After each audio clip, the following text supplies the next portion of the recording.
Why are you getting in my way? Since I said I'm going to live here, I'll take everything unnecessary outside and quickly bring in my stuff. My mother-in-law announced loudly outside the store I manage. My husband Shawn, who was standing next to her, just laughed. At that moment, a black car pulled up. My name is Shelly, and I'm 31 years old. Shawn and I got married 4 years ago. His father passed away when Shawn was young, so his mother raised him alone. Shawn graduated from university and got a job at a local manufacturing company. He's kind-hearted and soft-spoken, but he's easily influenced by others, which makes it hard for him to advance in his career. I also graduated from university and initially worked at a cosmetics company, but I never gave up on my dream of becoming an esthetician. While working, I attended beauty school at night and trained at a top esthetician shop. I pursued this dream because I was always self-conscious about the shape of my face. I had received hurtful comments about it since I was young. However, in high school, while walking with friends, I got a free trial coupon for an aesthetic treatment and decided to try it that day. The shop was white and clean, with a comforting scent, and a very beautiful esthetician took care of me. I was immediately drawn to the charm of the place. She listened to my concerns and gave me a genuine treatment, even though it was free. I'll never forget the surprise I felt when I looked in the mirror afterward. She said, "It's our job to solve problems and bring out people's confidence." Her words moved me, and I felt tears well up. This experience made me want to help others, leading me to choose this profession. Shawn and I met through a friend's introduction, and after several dates we grew closer and got married after about 2 years of dating. Shawn is gentle but not very assertive, which balanced well with my strong personality, at least until his mother came into the picture. When we talked about getting married, his mother repeatedly asked us to live with her at her home in the suburbs, which was inconvenient for commuting. We managed to convince her otherwise and started our married life alone. Then a year ago, I quit my job and opened my own aesthetic salon, a dream I had for many years. Although I used to juggle part-time jobs, starting my own business made me much busier than before, leading to more frequent disagreements in the life Shawn and I shared. Still, we made efforts to maintain our bond as a couple by having breakfast together and letting each other know when we would be home. One evening, as I returned home late, Shawn, who would usually be asleep by then, was waiting for me with a serious expression. "Shelly, there's something my mother told me," he began. He revealed that his mother had accumulated debts, and it had reached the point where she had to sell the family home. I was shocked. His mother had always been reckless with money and lived without a plan. He further explained that his mother had used the money his father had saved for Shawn's tuition, forcing Shawn to rely on scholarships for university. This behavior was why I had refused to live with her when we were newly married. The sale of her house meant she would have nowhere to live, which made me feel uneasy. "Can we let my mother live with us?" Shawn asked, but I quickly cut him off. "It's impossible. We absolutely cannot live together. I don't mean to speak ill of your mother, but she would end up dipping into our living expenses. Isn't your mother still working? She should rent an apartment with her income and live alone." I strongly appealed to Shawn, desperately wanting to avoid living together. It hurt to criticize his mother, but it was necessary. "No, actually there are debts that can't be covered even by selling the family home, so I suggested cutting expenses to allocate more towards debt repayment," Shawn replied. "You can't just decide that," I responded. "I understand what you're saying, Shelly. I take back what I said earlier, and I'll talk to her about living on her own," he said, but I was skeptical. Shawn always seems to accept my opinion when he's with me, but he becomes speechless in front of his mother. I was deeply anxious that his mother might eventually force us into living together. Sure enough, the next day, I got a call from Shawn's mother. "Shelly, this is terrible. Do you really hate the idea of living with me that much? I held back when you two first got married, thinking you were newlyweds, but this time it's unavoidable. I'm about to lose my home. Even if we're not blood-related, what kind of cruel daughter-in-law are you to abandon a mother?" My mother-in-law harshly criticized me. "I'm sorry, but I have to oppose this. Our house is too small for even the two of us, so we can't provide another room." I calmly explained to her, but my calmness only made her angrier. "It's unacceptable for a wife to go against her husband's words. I will retrain you to be a proper wife, so be prepared," she said and abruptly hung up the phone. This was another reason I refused to live together. I've always struggled with her domineering personality. It's frustrating how Shawn gets swept up in her assertiveness and becomes submissive. The next day, even though it was early morning, my mother-in-law showed up at our house. "Shawn, Shelly, are you there? I've come to talk, so open up quickly," she called out loudly without using the intercom and banged on the door. Worried about disturbing the neighbors, I quickly let her inside, but she ignored me and went straight to wake Shawn, who was still asleep. "I have to move out of that house by next week. Don't worry about what this daughter-in-law says, quickly start preparing for my sake," she said, hitting Shawn on the back. I wondered how a man over 30 could be treated like this by his mother, but I couldn't just stand by and watch. "Mother, please calm down a bit," I intervened, to which she directed a sharp glare at me. "How can I calm down? This situation is your fault. It's because of your selfishness," she snapped. Tension filled the air between us. Shawn, seeing this, said, "Mom, I'm sorry. I'll figure something out. Just wait a little longer," and suddenly began to apologize earnestly. Seeing him like this left me dumbfounded. However, my mother-in-law seemed somewhat satisfied with his response. "You have 1 more week. Make sure you sort it out by then," she said, and then left. "Shawn, why do you act so helplessly, and what exactly do you plan to do?" I asked as I pressed him. Shawn visibly became angry. "Be quiet, Shelly. Can't you show a bit more understanding? Why am I always the one being blamed?" he shouted and then covered his head with a blanket. Shawn raising his voice was unheard of, and I began to feel anxious that something unusual might happen this time. My premonition was right. The situation worsened the next week. As set by my mother-in-law, she and Shawn took an unexpected action. That day, I visited the bank in the morning for work and planned to head to the store in the afternoon. The store opens in the afternoon, so I had left the preparations to my staff. However, before opening, I received a call from my staff telling me there was a serious issue at the store and that I needed to come quickly. I changed my plans and hurried to the store. To my surprise, when I arrived, my mother-in-law and Shawn were confidently walking around inside. "What are you doing? Customers will be arriving soon, so please leave," I said. There were several beds in the store, separated by partitions, but my mother-in-law was lying on the beds and measuring them. "What are you talking about? This is a viewing, isn't it? There are beds here, and this room is perfect for me. I don't need all of it, but I will use at least half. It's equipped for privacy, and it's discreet, so no worries. But this bed is a bit small. I'll use 2 of them," she said while arranging 2 beds together by herself. Incredibly, Shawn was smiling and agreeing with her plan. "Shawn, what is this? Moving here is not something I can allow. If this is a joke, stop it right now," I appealed, but I was confused by the unexpected actions of my mother-in-law and Shawn. If it becomes public that someone is actually living in the esthetician store, it could damage its reputation. My store has been highly rated for its emphasis on hygiene, and many customers have supported us because of this. However, I couldn't let their selfish actions ruin the store's reputation. "Please stop this and leave. We're about to open, and we have many reservations. If you stay here, I'll call the police," I shouted. Hearing the word police, my mother-in-law and Shawn looked a bit worried. "Let's leave it for today, but I'm definitely planning to live here," she said as she left with Shawn. I apologized to my staff and quickly tidied up the store. I expected my mother-in-law to be unreasonable, but I was shocked that Shawn went along with it. From the look on his face, it was clear he had decided to side with his mother. That night, Shawn didn't come home. I wondered if he was avoiding me or if he just didn't care anymore.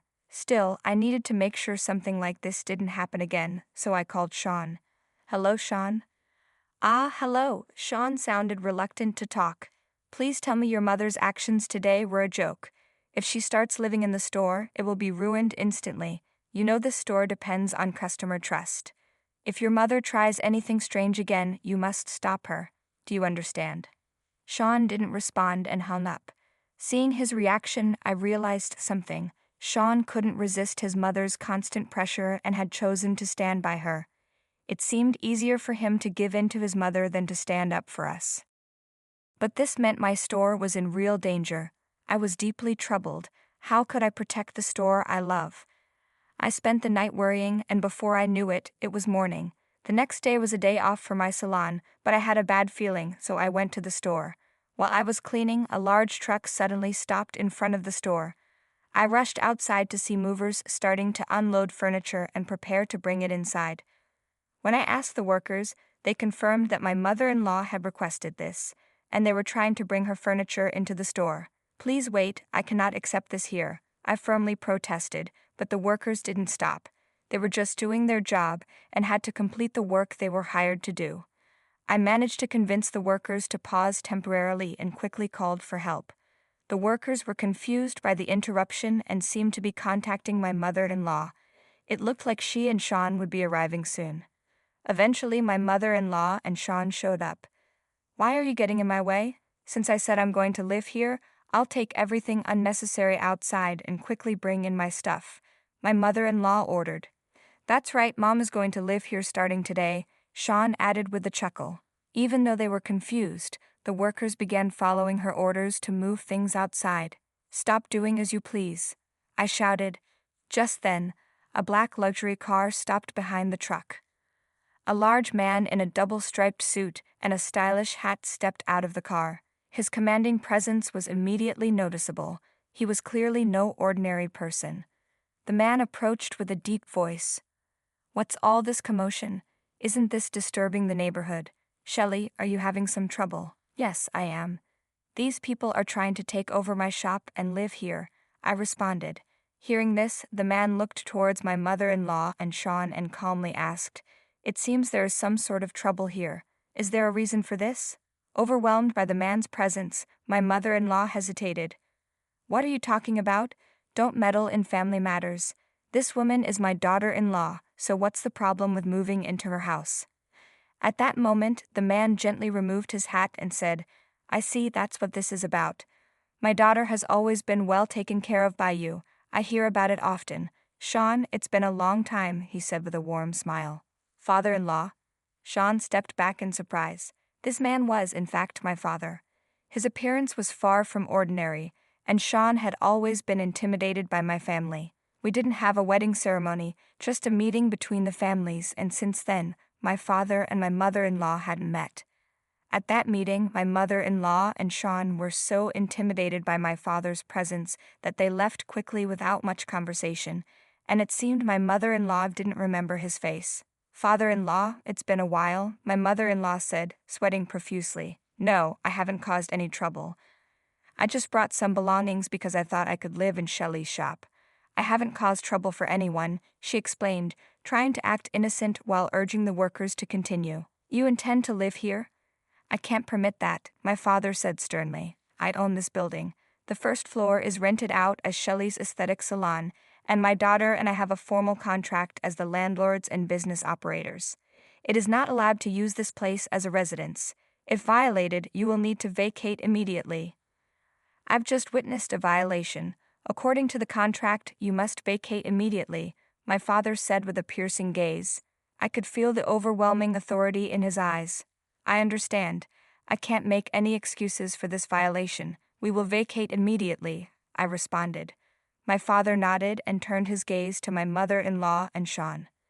"As you heard, I've agreed with the tenant to terminate the lease. If you enter here again, I'll have to call the police. You are now outsiders. Please leave this place." Saying that, he led me inside the shop, and we closed the shutter in front of them. My mother-in-law and Shawn stood there, dazed for a while, but soon I could hear them arguing with the movers. The movers, needing to rush to their next job, eventually left the belongings on the roadside and departed. "Shawn, handle this for now. Bring it to our apartment," my mother-in-law instructed. Shawn, following her orders, quickly arranged a rental car and began transporting the belongings. Watching through a gap in the shutter, I said, "It turned out just as expected. They're heading to our apartment." "I'm glad I acted promptly. Thank you, Dad." My father's stern demeanor softened, and he smiled. Maybe I went a bit too far. Despite his intimidating appearance, my father is actually a very kind person. He dresses this way because he loves gangster films, but he's usually just a friendly local real estate agent. They're sure to be surprised when they arrive at the apartment. We chuckled quietly to ourselves. In reality, all the furniture and household items from the apartment had already been removed, leaving only Shawn's personal belongings behind.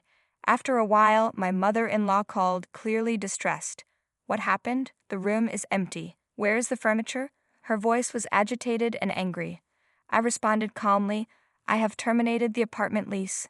I was the leaseholder and I made the payments, so it was within my rights to cancel it. The apartment is owned by my father, and we plan to dispose of any remaining belongings as abandoned property and change the locks soon. If you don't collect the personal items quickly, you'll have to meet my father again. Her voice trembled upon hearing my father's name. So, where have you moved to? Let us come there. Won't you let us stay with you? I answered with a snort, I've just decided to divorce Shawn, and we will not live together anymore. I recently told Shawn that if you interfere with my shop, I would seek a divorce. He agreed, and I've kept his response as evidence. Due to the influence of you and Shawn, I can no longer continue my aesthetic business in this building. Therefore, based on the agreement with Shawn, I am proceeding with a divorce. As for the furniture, it belonged to me before our marriage, and it is only natural that I take it all.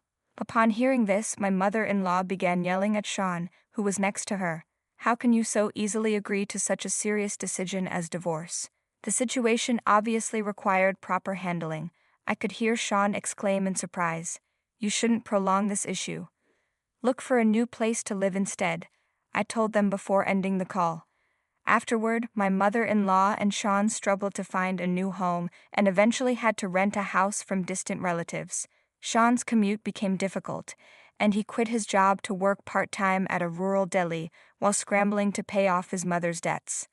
Meanwhile, I was able to move into a property owned by my father immediately.